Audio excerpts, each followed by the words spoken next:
Hello guys, Alicia nyo. Nagbabalik ulit para sa ating panibagong video. So mga minamahal, talaga nga namang sobrang nagliliyab.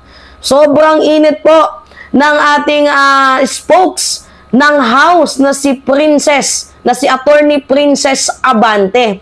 Paano ba naman kasi?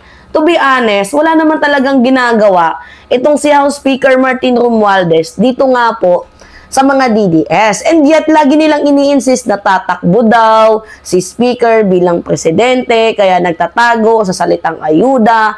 Talagang niyuyurak nila yung imahe ni House Speaker Martin Romualdez na makikita nyo naman na hindi naman talaga nagpe-press kung yung taong yan. Hindi naman nag-TikTok, hindi nagmi-media. Tahimik nga lang yan eh.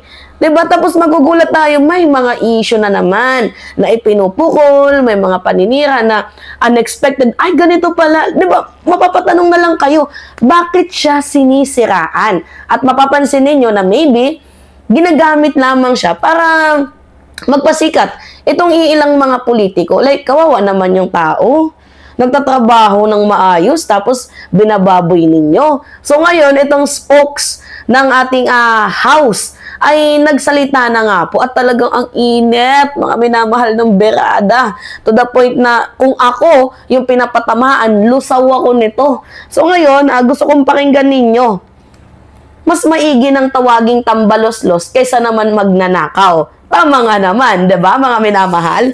Alright, panoodin natin 'to, mga minamahal. 4 minutes pero bilisan natin ng speed ng 1.25 para mas mabilis matapos. Alright, sige. Magandang araw po sa ating mga kababayan. Ang mandato ng Kongreso ay simple at malinaw. Maglingkod sa taong bayan, lalo na sa panahon ng pangangailangan. Tama. Kaya sa gitna ng paninira at intriga, kami po sa House of Representatives ay naninindigan. Ang pagtulong sa mahihirap ay hindi kailanman dapat ikahiya. Tama. Tinawag si Speaker Ferdinand Martin Romualdez na tambaloslos dahil sa kanyang pagtulong sa mga nagugutom, may sakit, at nawalan ng hanapbuhay. Kung ang pagtulong sa kapwa ay tinuturing ng iba na kalokohan, mas gugustuhin na po namin matawag na tambaloslos kaysa naman matawag na kawatan dahil sa pagnakaw sa kaban ng bayan. Uy, grabe. Masyado mo naman binaon, attorney. Diba, mga minamahal, unang banat pa lang yan Unang pa lang yan, di pa nga umabot ng 1 minuto. Talaga nga namang nagliliyab yung binitawang statement. Mas okay nang matawag na tambaloslos kaysa magnanakaw. Tama nga naman, mga minamahal. Bakit ninyo tinatawag na tambaloslos itong si House Speaker Martin Romualdez, and yet pinapabayaan lang ninyo yung taong nagnanakaw sa kaban ng bayan? And kung magkakaroon tayo ng comparison, mas nakakatulong yung isa pero nilalait ninyo habang ninanakawan tayo naman ng isa tapos pinupuri ninyo. Tama ba yung mga mindset na yan? Kaya naghihirap tayo dahil sa mga maling desisyon din ninyo. Diba, mga mamamayang Pilipino? Alright, continue pa tayo. Ang ayudang ipinagkakaloob sa mahihirap na Pilipino ay may malinaw na proseso, may resibo, at may diretsyong patutunguhan. Hindi ito Narinig ninyo? Ang mga ayuda merong resibo.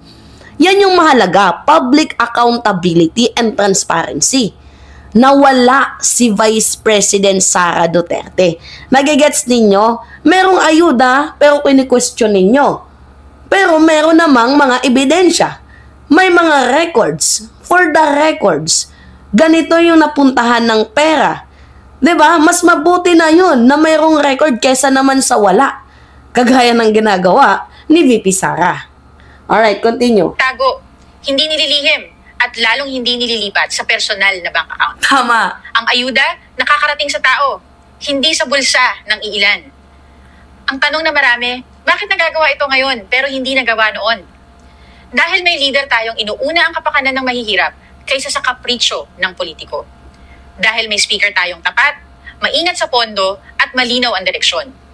Hindi nagpapakitang gilas, kundi nagpaparamdam ng tunay na serbisyo. Hindi ito tulad ng confidential at intelligence funds na ginastos sa loob lamang ng iilang araw. Walang paliwanag, walang breakdown. At hindi rin ito tulad ng mga hindi idineklarang bank accounts na may milyong pisong laman.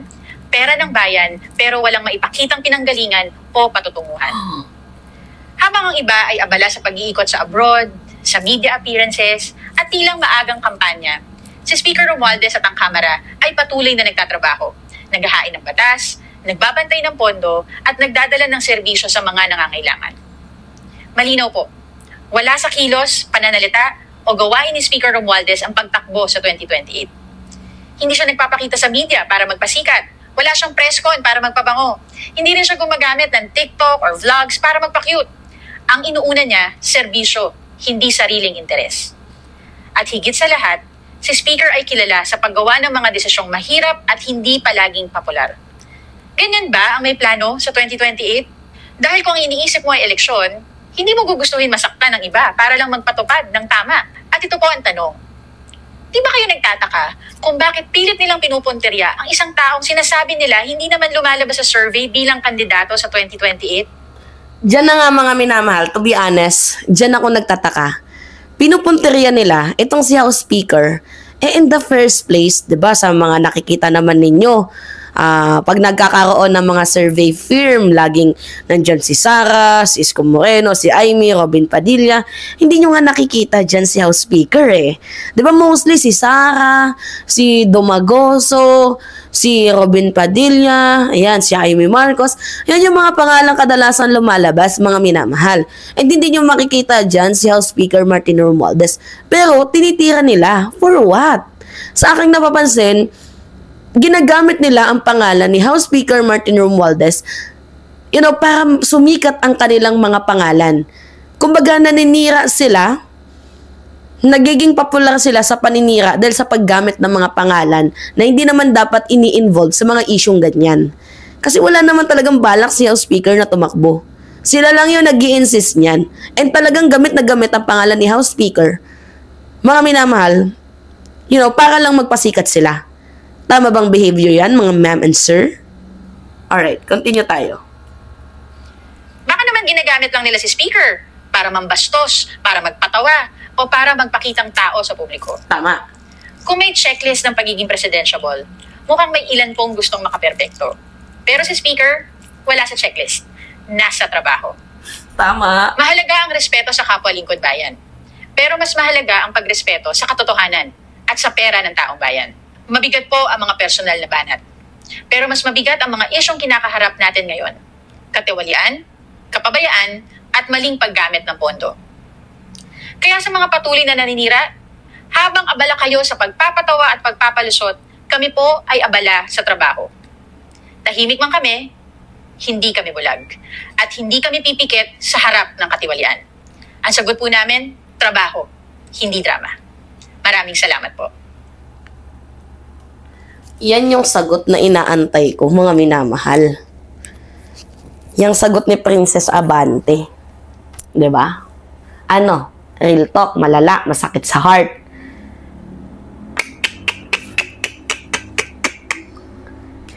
Mabuhay ka, Princess Abante.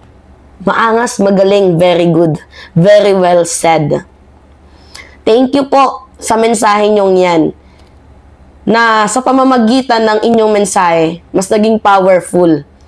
Ngayon, itong si House Speaker Martin Romualdez, dahil nabigyan siya ng boses sa pamamagitan mo na maipagtanggol din kahit papaano ang kanyang sarili laban sa mga mapang-api ng mga tao kagaya ni VP Sara Duterte. Walang ibang ginawa kundi yurakin lamang ang kanyang imahe, sirain ang kanyang pagkatao habang nagtatrabaho. Although nakakaiyak. Mga minamahal, nakakaiyak.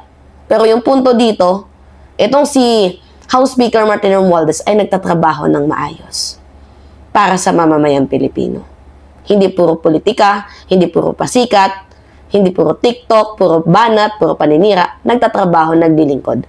Nagbabantay sa pondo ng kaban ng bayan, nagbabantay sa mga mahihirap na pwedeng tulungan, nagbabantay sa mamamayang Pilipino. Walang patumpik-tumpik, tumutulong, pumupunta. Hindi mahilig magpasikat sa mainstream. Hindi mahilig magpa-presscon. Pero nakikita nyo, sumisigaw naman ang gawa. Not unlike dito kay VP Sara, mataas sa survey, pero wala naman dito sa bansang Pilipinas. Like, niloloko nyo ba ang mamamayang Pilipino? Huwag naman sana.